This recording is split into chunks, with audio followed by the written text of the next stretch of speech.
In 1971, Dirty Harry didn't just shock audiences, it rewrote the rules of crime cinema. Justice was ruthless, violence was sudden, and no one felt safe. But 55 years later, the real mystery followed the cast into real life. From sudden accidents and unexplained disappearances to shocking deaths, many faced horrors far beyond the screen. Join us as we uncover who they really were and honor the legacies they left behind. Clint Eastwood as Harry Callahan. Harry Callahan, the ruthless inspector in Dirty Harry, was portrayed by Clint Eastwood. At 41 years old, he embodied a cop who trusted instinct over procedure. The performance felt abrasive, unsettling, and dangerously convincing. Audiences sensed they were watching not just a character, but a turning point in American cinema. Born on May 31, 1930, in San Francisco, California, Eastwood grew up during the Great Depression, a period that forced his family to move repeatedly for his father's work. That instability denied him a sense of permanence. He survived through physically demanding jobs and military service during the Korean War era, including a near-fatal plane crash into the Pacific. Those instincts followed him into adult life, including his marriages. His union with Maggie Johnson slowly collapsed under years of infidelity and emotional distance, ending in divorce in 1984.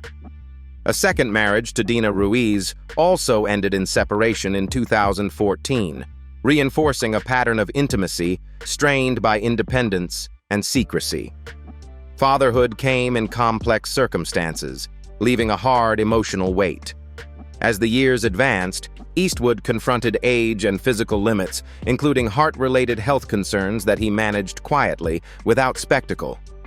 Rather than retreat, he redirected his energy into filmmaking, earning Academy Awards for Unforgiven and Million Dollar Baby, works that examined violence, regret, and moral cost.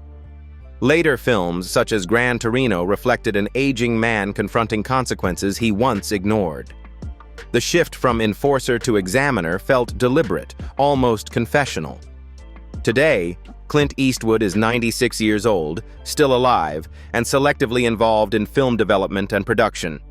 He lives largely away from public noise, choosing restraint over visibility. His estimated net worth of $375 million comes from decades of acting, directing, and strategic investments. What lingers most is the contrast. A man who once defined cinematic force, now defined by quiet endurance. Albert Popwell as bank robber.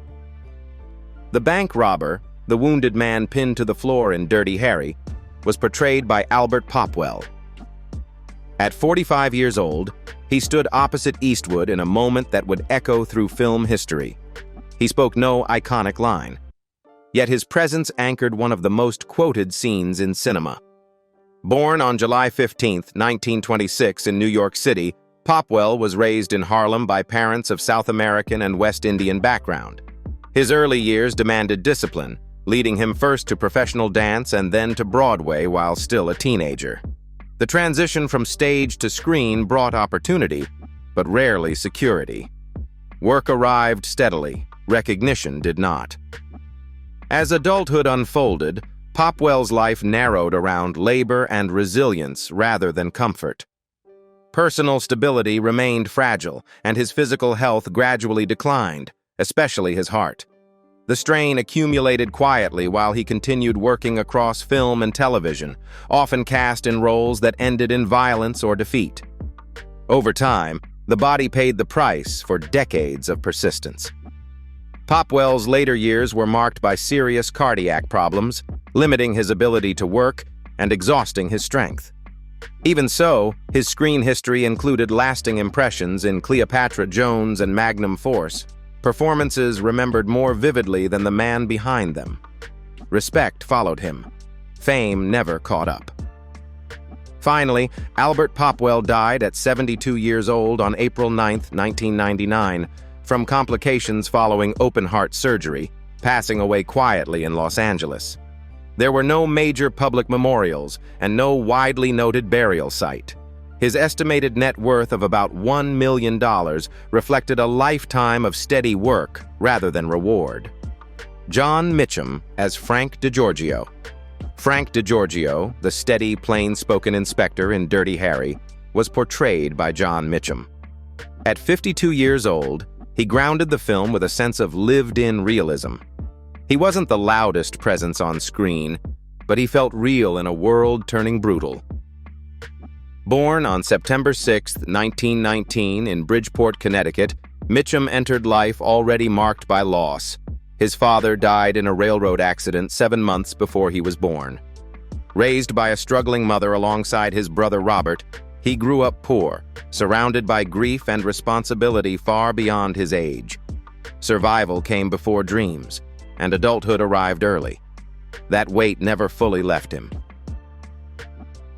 As life moved forward, stability remained elusive. Mitchum married 4 times, raising children while navigating repeated separations that mirrored the uncertainty of his early years. He lived largely outside the spotlight cast by his more famous brother, carrying the quiet burden of comparison. Emotional strain followed him from home to set, shaping a man known for endurance rather than ease. Over time, his health began to fail. Mitchum suffered multiple strokes, each one stealing a little more strength, a little more clarity. Before illness overtook him completely, he left behind honest work in films like El Dorado and Chisholm, and a defining presence across 3 Dirty Harry films. Sadly, John Mitchum died at 82 years old on November 29, 2001, after complications from 3 strokes, passing away quietly in Los Angeles. There were no grand public farewells, no headlines to match his decades of work. His estimated net worth of about $1 million reflected a lifetime of steady labor, not reward. Andrew Robinson as Scorpio Killer. Scorpio, the chilling antagonist in Dirty Harry, was portrayed by Andrew Robinson. At just 29 years old, he brought uncomfortably real, stripped of theatrical distance to the audiences. It shocked them, and it followed him long after the credits rolled. Born on February 14, 1942 in New York City, Robinson's childhood was shaped by loss when his father was killed during World War II. Raised by his mother, he moved through strict schooling and emotional upheaval, eventually sent to boarding school after early behavioral struggles.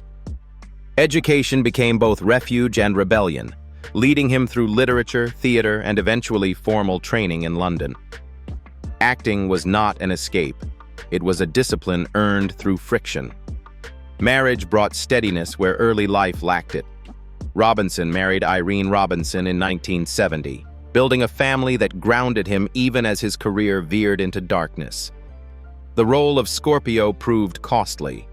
The realism of his performance led to death threats and severe typecasting, closing doors almost as fast as it opened them. The psychological toll lingered longer than expected. Though not marked by public physical illness, Robinson faced professional confinement, retreating at times from full-time acting to teach, direct theater, and raise his children away from Hollywood pressure. Only later did balance return through roles like Garak in Star Trek, Deep Space Nine, and appearances in Hellraiser, where complexity replaced terror. Today, Andrew Robinson is 84 years old, still alive, dividing his time between acting, teaching, and mentoring younger performers. He lives far from the noise that once defined him, choosing thought over exposure. His estimated net worth of around $500,000 reflects a career guided by principle rather than profit. Harry Guardino as Lieutenant Al Bressler. Lieutenant Al Bressler, the frustrated, politically cornered superior officer in Dirty Harry, was played by Harry Guardino. At 46 years old, his character functioned as the voice of bureaucracy, the man caught between public outrage and legal restraint, constantly clashing with Harry Callahan's methods. That tension made Bressler essential to the film's moral conflict.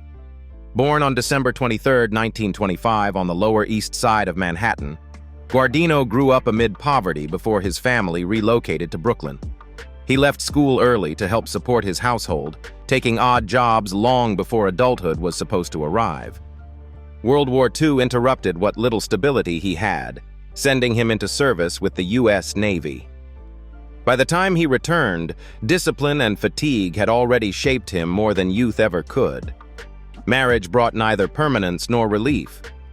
Guardino married 3 times, first to Anne Norwood, later to Jennifer Revson, and finally to Elissa Paternoster, each relationship reflecting a life pulled in different directions by work and obligation. Fatherhood existed alongside long absences and emotional strain. The constant movement between stage, film, and television left little room for rest. As years passed, his body paid the cost. Guardino developed lung cancer, however. He still worked and left behind respected work in Porkchop Hill and The Enforcer, along with multiple Broadway performances that earned him Tony Award nominations. His career carried prestige, but his final months carried pain. Finally, Harry Guardino died at 69 years old on July 17, 1995, from lung cancer, passing away in a hospital in Palm Springs, California. There were tributes, but no resurgence of fame. His estimated net worth of about $2 million reflected a lifetime of steady, demanding work. Reni Santoni as Chico Gonzalez. Chico Gonzalez, the eager, idealistic rookie in Dirty Harry, was portrayed by Reni Santoni. At 33 years old, he gave the film its human counterweight, a young detective whose empathy and optimism highlighted the emotional cost of relentless violence. His role softened the film's brutality, allowing the audience to feel loss, doubt, and moral discomfort. Born on April 21, 1938, in New York City, Santoni grew up immersed in a mix of French, Corsican, and Spanish heritage.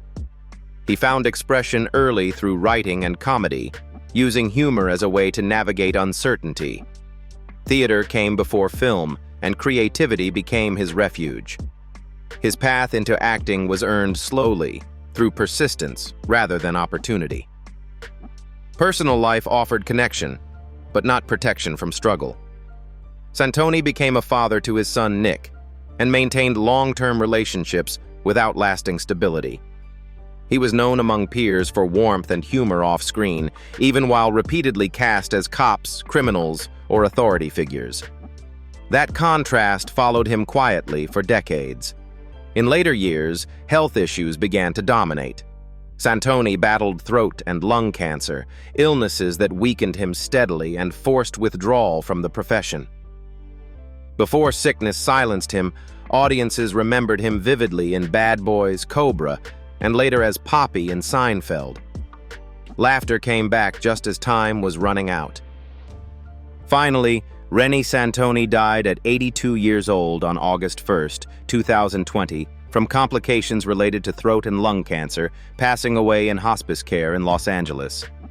His final days were quiet, far removed from the joy he gave others. His estimated net worth of around $1 million reflected a career built on presence, not excess. The sadness lingers in knowing that humor was his gift, yet silence marked his end. John Vernon as mayor. The mayor, the rigid, by-the-book political leader in Dirty Harry, was portrayed by John Vernon. At 39 years old, he gave the story its institutional face, a man obsessed with optics, legality, and public pressure rather than justice. His presence sharpened the film's central conflict, placing political fear directly against Harry Callahan's brutal efficiency. Born on February 24, 1932, in Zaner, Saskatchewan, Canada, Vernon grew up in rural isolation as the son of a grocery store owner. His birth name, Adolphus Raymondus Vernon Agopsowicz, carried cultural weight and complexity, later shortened as he pursued acting. Life in small-town Canada pushed him toward education and self-reinvention. Training at elite institutions in Canada and England forged his commanding voice and controlled intensity. Adulthood brought ambition, but not ease. Vernon married Nancy West, raising 3 children while balancing constant travel and professional uncertainty. 2 of his children, Kate Vernon and Nan Vernon, would later enter the arts themselves, inheriting both opportunity and pressure. The marriage ended in divorce, leaving behind distance rather than scandal. Authority on screen did not guarantee stability at home. Health concerns emerged later in life. Vernon underwent heart surgery, a procedure meant to extend time but instead shortened it. Before illness intervened, audiences remembered him not only as the mayor, but as Dean Wormer in Animal House and a hardened presence in the outlaw Josie Wales. Sadly, John Vernon died at 72 years old on February 1, 2005, from complications following heart surgery, passing away in Los Angeles. His burial drew little public attention, fitting a man whose power lived mostly on screen.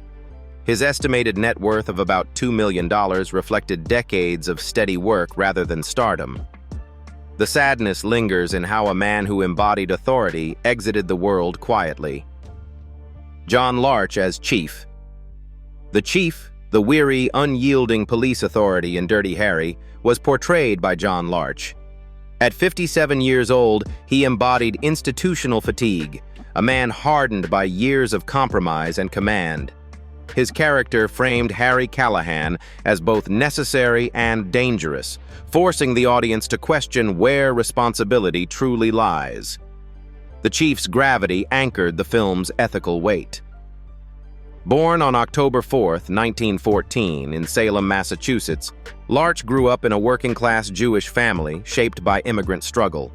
Before acting, he played professional baseball, a path that promised stability but ended quietly. World War II redirected his life, leaving him with lingering psychological scars and deep disillusionment. Those experiences later surfaced in the authority and unease he carried on screen. Marriage brought companionship, but also loss. Larch married actress Vivi Janice in 1955, sharing decades of work and life together until her death in 1988. They had no children, and after her passing, solitude became more pronounced. His personal world narrowed even as his screen presence remained steady and respected. However, Larch lived long enough to see his generation fade. Before retirement, he left behind memorable performances in The Dirty Dozen and Play Misty for Me, repeatedly cast as figures of command, order, and moral ambiguity. His face alone suggested authority earned through hardship. John Larch died at 91 years old on October 16, 2005, from natural causes in Woodland Hills, Los Angeles. He was laid to rest in a wall crypt at Mount Sinai Memorial Park, a quiet, dignified resting place. His estimated net worth of around $1 million reflected a lifetime of consistent work rather than acclaim. Woodro Parfrey as Mr. Jaffe. Mr. Jaffe, the unsettling, morally slippery figure in Dirty Harry, was portrayed by Woodro Parfrey. At 49 years old, he did not dominate the screen by force, but by unease, embodying the kind of shadowy presence that made the city in the film feel rotten from the inside. His role quietly reinforced the idea that corruption in Dirty Harry was not only violent, but bureaucratic and cynical. Born on October 5, 1922, in New York City, Parfrey's life began under the weight of loss. Orphaned as a teenager during the Great Depression, he grew up poor, unstable, and largely unseen. Survival came before dreams. He worked as an automobile mechanic long before anyone imagined him on screen. The world gave him little margin for softness. War only deepened the scars. Drafted into World War II, Parfrey fought in the Battle of the Bulge, where he was wounded and captured by German forces. Prisoner of war trauma followed him home, shaping a guarded, intense personality. Marriage brought some grounding. He wed Rosa Elovich in 1950, raising 4 children. But stability never erased the past. His work was hard, but instead of retreating, he leaned into acting, becoming unforgettable in offbeat supporting roles in Planet of the Apes and the outlaw Josie Wales. He won no major film awards, yet directors returned to him again and again for one reason. He felt real, damaged, and dangerous. Sadly, Woodro Parfrey died at 61 years old on July 29, 1984, from a heart attack, collapsing suddenly in Los Angeles. He was buried at Los Angeles National Cemetery, a quiet military resting place that reflected a life marked by war and endurance. His estimated net worth of around $500,000 told a harsh truth. Decades of work did not guarantee security. Joseph Sommer as Rothko, the sharp, articulate courtroom figure in Dirty Harry, was portrayed by Joseph Sommer. At 37 years old, he brought intellect and restraint into a film dominated by brute force.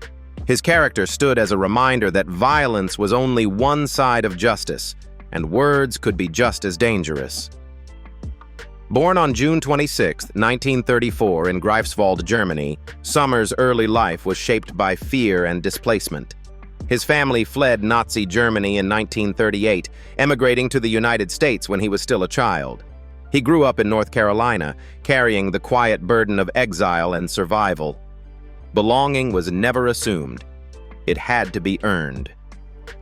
Education became his refuge. Trained rigorously in theater, Sommer devoted himself to the stage, later balancing marriage to Nina Seeley and fatherhood with a demanding career. Long rehearsals, constant movement, and the pressure of classical performance defined his adulthood. He moved seamlessly between stage and screen, earning deep respect for performances in Witness and later X-Men: The Last Stand. Awards followed quietly: Obie wins and a Drama Desk nomination. Honors known mainly to those who understood craft over fame. Today, Joseph Sommer is 92 years old, living in retirement after decades of disciplined work. He no longer acts, choosing privacy over applause. His estimated net worth of about $1 million reflects a life built on substance rather than spectacle. James Nolan as liquor proprietor. The liquor proprietor, the quiet working-class witness in Dirty Harry, was portrayed by James Nolan.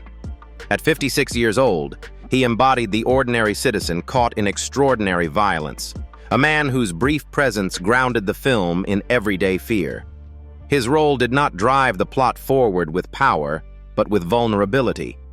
Born on November 29, 1915, in San Francisco, California, he grew up during a period when survival mattered more than ambition. World War II interrupted whatever plans he had, sending him into service before adulthood had fully formed. When he returned, the world had changed, and so had he. Illness came late and without mercy. Nolan developed lung cancer, a slow erosion that forced him into care at the Motion Picture and Television Fund cottages. Before his health failed, he appeared steadily across film and television, remembered by many for Airport and decades of dependable supporting work. His career was not decorated, but it was honest. James Nolan died at 69 years old on July 29, 1985, from lung cancer in Woodland Hills, California. He passed quietly, far from premieres or applause. His estimated net worth of about $500,000 reflected a lifetime of labor rather than fame. The sadness lies in how easily men like him disappear from memory, despite holding the stories together. William Patterson as Bannerman, the composed, authoritative official in Dirty Harry, was portrayed by William Patterson. At 52 years old, he projected restraint, intelligence, and institutional confidence.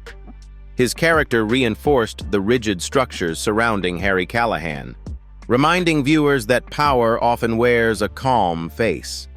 Born on July 7, 1919 in Buffalo, New York, Patterson grew up in a disciplined Catholic household shaped by immigrant roots. Education mattered deeply, and literature became his early refuge. World War II marked him permanently. He served in Europe, earning both the Bronze Star and Purple Heart, experiences that left invisible scars. When the war ended, the stage became his place of control and meaning. Marriage brought companionship, but also grief. Patterson married twice, losing his second wife, Cora Beams, in 1993 after decades together. Their life was anchored not in Hollywood glamour, but in regional theater and civic duty. He gave as much to arts administration as to performance, serving the cultural backbone of San Francisco. In later years, Patterson devoted himself to theater, earning respect through performances rather than headlines. His screen appearances in films like The Dirty Dozen and Play Misty for Me were secondary to a career built on discipline and craft. Sadly, William Patterson died at 84 years old on September 3, 2003, in San Francisco after years of quiet decline, later associated with lung cancer. His estimated net worth of around $500,000 mirrored a life devoted to art, not accumulation. Lynn Edgington as Norma, the woman whose brief appearance still leaves a lingering sense of vulnerability, was portrayed by Lynn Edgington. At 32 years old, she stepped into Dirty Harry as a civilian caught near the edge of violence, reinforcing the film's message that no one in the city was ever truly safe. Her role did not drive the plot, but it deepened the emotional weight surrounding it. Born on July 27, 1939 in Los Angeles, California, Edgington entered adulthood during a period when television offered more opportunity than film for actresses without marquee backing. She built her career quietly. Her professional work concentrated heavily on television throughout the 1960s and early 1970s, where she appeared in crime and military dramas that relied on realism rather than glamour. These roles demanded restraint and credibility, qualities she consistently delivered without overstatement. Edgington's most recognizable screen appearances include Dirty Harry, Girl Happy, 1965, and The Lieutenant, 1963. Television remained her primary platform, with recurring guest roles that kept her visible but rarely elevated her to leading status. The consistency of her work reflected endurance rather than ascent. Lynn Edgington passed away at 66 years old on June 3, 2005 in Los Angeles. Her death drew little public attention, mirroring a career lived largely outside the spotlight. Her estimated net worth was around $300,000, a stark reminder of how many working actors contribute meaningfully to cinema yet exit quietly, almost unnoticed. Chuck Hicks as Flower Vendor. The Flower Vendor, an ordinary figure masking an undercurrent of menace, was portrayed by Chuck Hicks. At 44 years old, he brought physical presence and quiet intimidation into Dirty Harry, reinforcing the film's atmosphere where threat could exist even in plain sight. His role functioned as texture, grounding the city's danger in realism. Born on December 26, 1927 in Stockton, California, Hicks developed early into a physically dominant figure. His athletic build and discipline later became the foundation of a career that depended on durability. As a result, Hicks worked across film, television, and stunt performance, often cast as authority figures, enforcers, or background antagonists. His ability to convey toughness without exposition made him a reliable presence in productions that demanded credibility over charisma. His notable credits include Cool Hand Luke, 1967, Dirty Harry, Airport, Dick Tracy, 1990, The Untouchables, Hogan's Heroes, and The Shootist. He also built a parallel reputation as a stuntman, allowing him to remain consistently employed long after many contemporaries faded from casting lists. Finally, Chuck Hicks died at 93 years old on May 4, 2021, in Las Vegas, Nevada, due to complications following a stroke. His estimated net worth was approximately $500,000. The shock lies not in how he died, but in how much of Hollywood history rests on figures like him, indispensable on screen, invisible in legacy. 55 years later, the story of Dirty Harry doesn't end with the final gunshot. It ends with the lives left behind. Some found peace, some vanished, and some paid a far heavier price than fame ever promised. So which fate shocked you the most? Comment below, like the video, and subscribe for more untold Hollywood stories you won't hear anywhere else.